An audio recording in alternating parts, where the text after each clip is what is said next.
हरतालिका तीज का व्रत हर साल भाद्रपद मास की शुक्ल पक्ष की तृतीया तिथि के दिन रखा जाता। हिंदू धर्म में हरतालिका तीज का विशेष महत्व है। यह व्रत सुहागिन महिलाएं पति की लंबी उम्र, अच्छे स्वास्थ्य और सुखी वैवाहिक जीवन के लिए रखती हैं। हरतालिका तीज व्रत कथा। पौराणिक मान्यता के अनुसार कैलाश पर्वत में भगवान शिव माता पार्वती के साथ नंदी और अपने गणों के साथ बैठे हुए थे। इस अवसर में मां पार्वती ने शिव जी से पूछा कि हे महेश्वर, मैंने वह कौन सा पुण्य किया था जिसके कारण आप मुझे पति के रूप में मिले। आप तो अंतर्यामी है, तो आप मुझे अवश्य इस बात को बताएं। इस बात को सुनकर शंकर जी कहते हैं कि हे देवी, आपने तो अति उत्तम पुण्य का संग्रह किया था जिससे आपको मैं प्राप्त हुआ था। आपने भादो मास के शुक्ल पक्ष की तीज के नाम में प्रसिद्ध है। शिव जी ने कहा, है गौरी पर्वतराज, हिमालय पर स्थित गंगा के तट पर तुमने अपनी बाल्यावस्था में 12 वर्षों तक अधोमुखी होकर घोर तप किया था। इतनी अवधि तुमने अन्न न खाकर पेड़ों के सूखे पत्ते चबाकर व्यतीत किए। माघ की विकराल शीतलता में तुमने निरंतर जल में प्रवेश करके तप किया। वैशाख की जला देने वाली गर्मी में तुमने पंचाग्नि से शरीर को तपाया। श्रावण की मूसलाधार वर्षा में खुले आसमान के नीचे बिना अन्न जल ग्रहण किए समय व्यतीत किया। तुम्हारे पिता तुम्हारी कष्ट साध्य तपस्या को देखकर बड़े दुखी होते थे। तब एक दिन तुम्हारी तपस्या को देखकर नारद जी तुम्हारे घर पधारे। तुम्हारे पिता ने हृदय से अतिथि सत्कार करके उनके आने का कारण पूछा। नारद जी ने कहा, गिरिराज, मैं भगवान विष्णु के भेजने पर यहां उपस्थित हुआ हूं।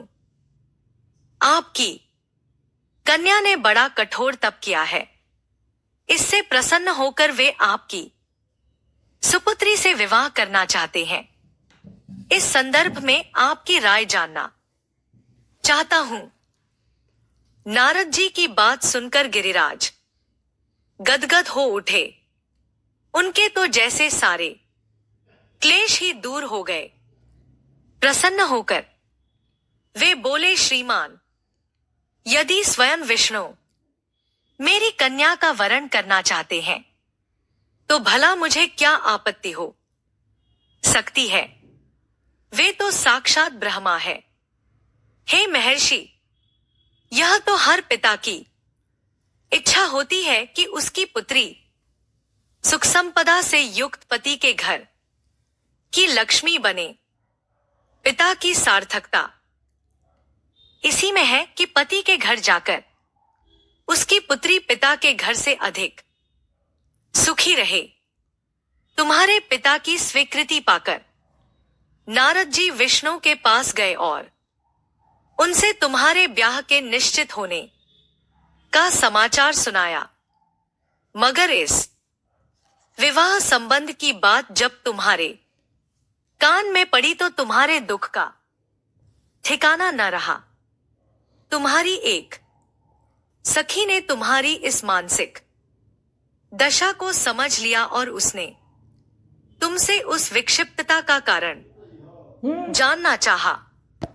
तब तुमने बताया, मैंने सच्चे हृदय से भगवान शिव शंकर का वरण किया है, किंतु मेरे पिता ने मेरा विवाह विष्णु जी से निश्चित कर दिया। मैं विचित्र धर्म संकट में हूं। अब क्या करूं? प्राण छोड़ देने के अतिरिक्त अब कोई भी उपाय शेष नहीं बचा है। तुम्हारी सखी बड़ी ही समझदार और सूझबूझ वाली थी। उसने कहा, सखी, प्राण त्यागने का इसमें कारण ही क्या है? संकट के मौके पर धैर्य से काम लेना चाहिए। नारी के जीवन की सार्थकता इसी में है कि पति रूप में हृदय से जिसे एक बार स्वीकार कर लिया, जीवन पर्यंत उसी से निर्वाह करें। सच्ची आस्था और एक निष्ठा के समक्ष तो ईश्वर को भी समर्पण करना पड़ता है। मैं तुम्हें घनघोर जंगल में ले चलती हूं, जो साधना स्थली भी हो, और जहां तुमने ऐसा ही किया।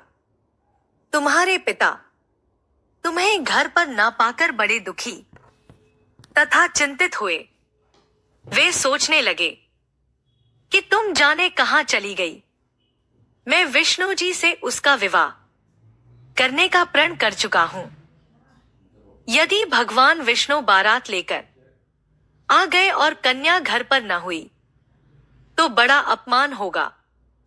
मैं तो कहीं मुंह दिखाने के योग्य भी नहीं रहूंगा। यही सब सोचकर गिरिराज ने जोर शोर से तुम्हारी खोज शुरू करवा दी। इधर तुम्हारी खोज होती रही और उधर तुम अपनी सखी के साथ नदी के तट पर एक गुफा में मेरी आराधना में लीन थी। भाद्रपद शुक्ल तृतीया को हस्त नक्षत्र था। उस दिन तुमने रेत के शिवलिंग का निर्माण करके व्रत किया। रात भर मेरी स्तुति के गीत गाकर जागी। तुम्हारी इस कष्ट साध्य तपस्या के प्रभाव से मेरा आसन डोलने लगा। मेरी समाधि टूट गई। मैं तुरंत तुम्हारे समक्ष जा पहुंचा और तुम्हारी तपस्या से प्रसन्न होकर तुमसे वर मांगने के लिए कहा। तब अपनी तपस्या के फलस्वरूप मुझे अपने समक्ष पाकर तुमने कहा, मैं हृदय से आपको पति के रूप में वरण कर चुकी हूं। यदि आप सचमुच मेरी तपस्या से प्रसन्न होकर आप यहां पधारे हैं तो मुझे अपनी अर्धांगिनी के रूप में स्वीकार कर लीजिए।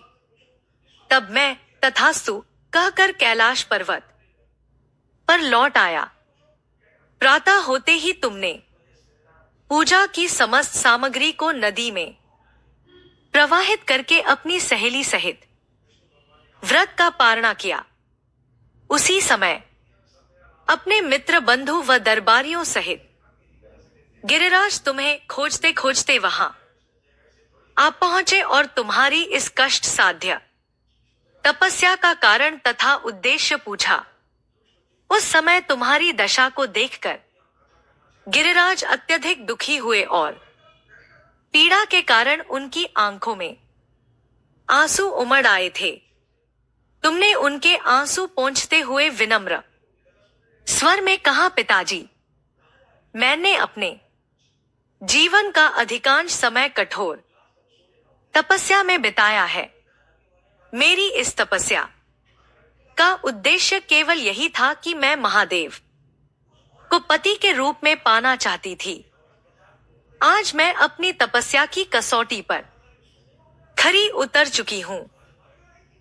आप क्योंकि विष्णु जी से मेरा विवाह करने का निर्णय ले चुके थे, इसलिए मैं अपने आराध्य की खोज में घर छोड़कर चली आई।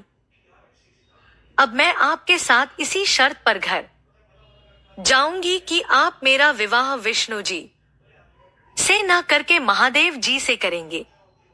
गिरिराज मान गए और तुम्हें घर ले गए। कुछ समय के पश्चात शास्त्रोक्त विधि विधान पूर्वक उन्होंने हम दोनों को विवाह सूत्र में बांध दिया। हे पार्वती, भाद्रपद की शुक्ल तृतीया को तुमने मेरी आराधना करके जो व्रत किया था, उसी के फलस्वरूप मेरा तुमसे विवाह हो सका। इसका महत्व यह है कि मैं इस व्रत को करने वाली कुंवारियों को मनोवांछित फल देता हूं। इसलिए सौभाग्य की इच्छा करने वाली प्रत्येक युवती को यह व्रत पूरी एक निष्ठा तथा आस्था से करना चाहिए।